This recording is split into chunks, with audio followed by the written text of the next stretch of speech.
Intro. Hello everybody, my name is Brody, otherwise known as Knockout Wolf, the only YouTuber you'll subscribe to with under 100,000 subscribers, and you just watch me because you feel sorry for me. And we are here today with episode 2 of Strange People in My Town, because last time I talked about the guy who kind of got semi-naked and then jumped in the river and then started patting his belly and started shouting at us. If you haven't seen that, that's golden. That's golden. Go and watch that if you want to see some golden content. But we got some platinum content today. How long's platinum? Because golden, how many years? It doesn't matter. I don't know. It doesn't matter. But last time I asked you guys what you want to see next, and Sam was like, "Hey, I want to see the guy with the gash in his leg," and she genuinely asked me whether I meant like a gash is in like a cut in his leg or a female sex organ. And you know, why would he have Sam, why would he have that in his leg? It doesn't make sense. But anyway, I mean, I really, if that happened, I probably would have started a series with that one. You know, it just makes more sense. But anyway, here's a story which happened a few months ago. My friend Callum talked about it in the video.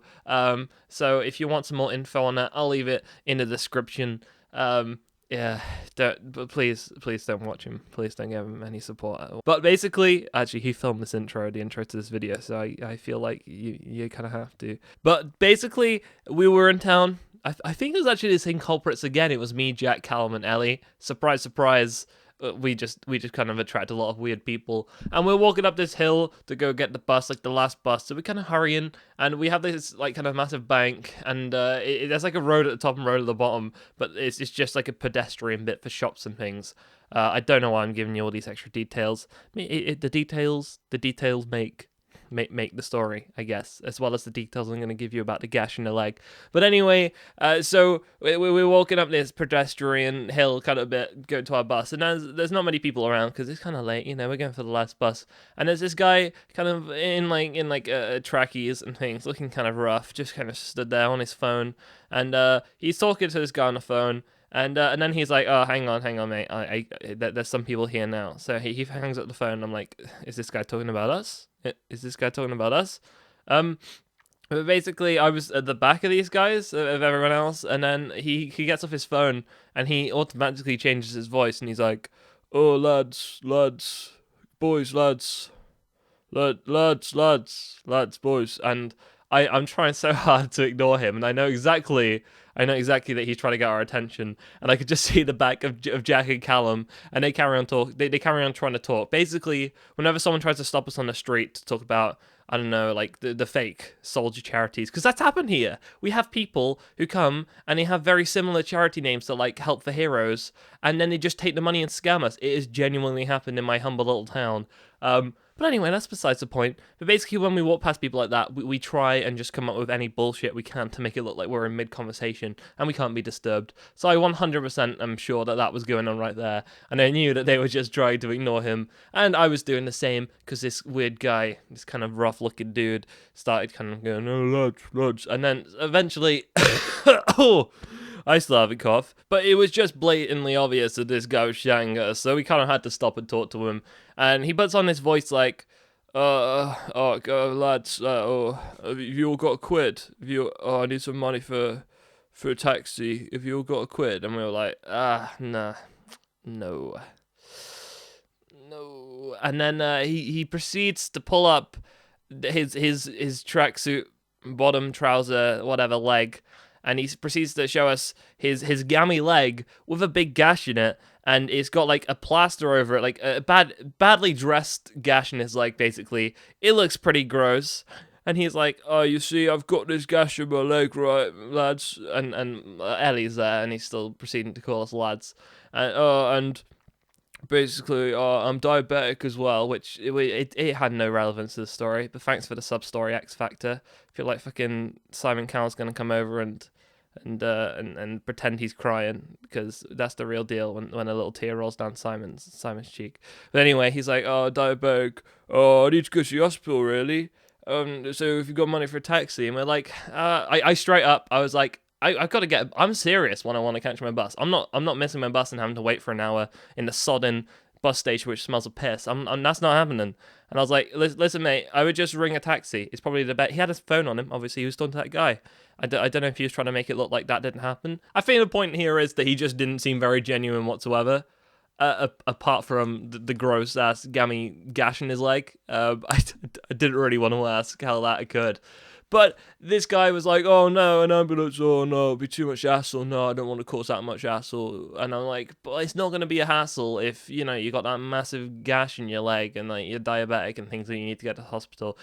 Let me just remind you, the fact that he's diabetic had nothing to do with a gash in his leg. And it was just a sob story. A moment like this. It was like that was playing in the background at this point.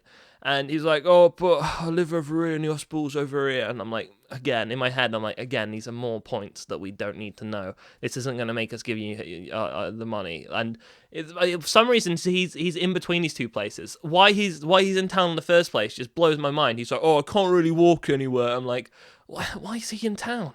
Why is he in between these two places? Like, you wouldn't pay for a taxi to get into town and then just ask for people for a taxi to get to the actually, maybe, you know, I've encountered quite a few strange people in my town, and it feels like that might be the logic of some of the backwards kind of people who unfortunately live here sometimes. For the most part, my town's kind of nice. Let me just reinforce that, because these videos probably seem like I live some, I don't know, some incesty shithole.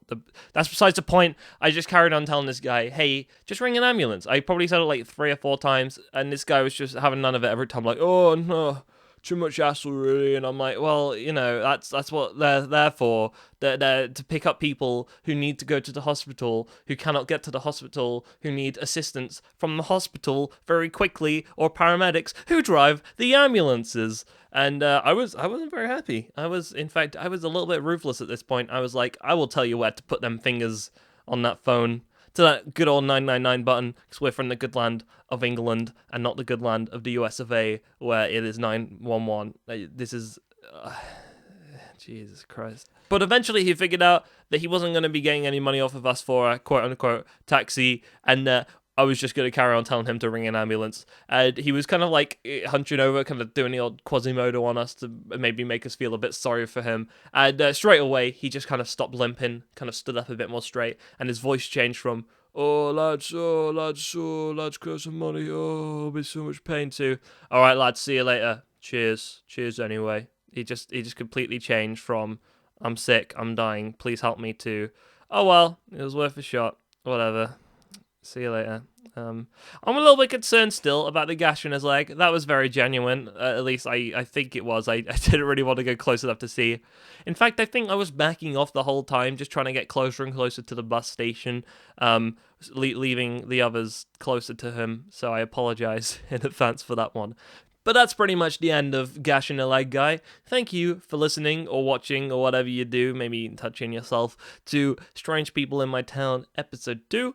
If you want to see more, then remember to leave a like, maybe leave a dislike if you're in desperate need for that taxi money and I just told you to get an ambulance instead.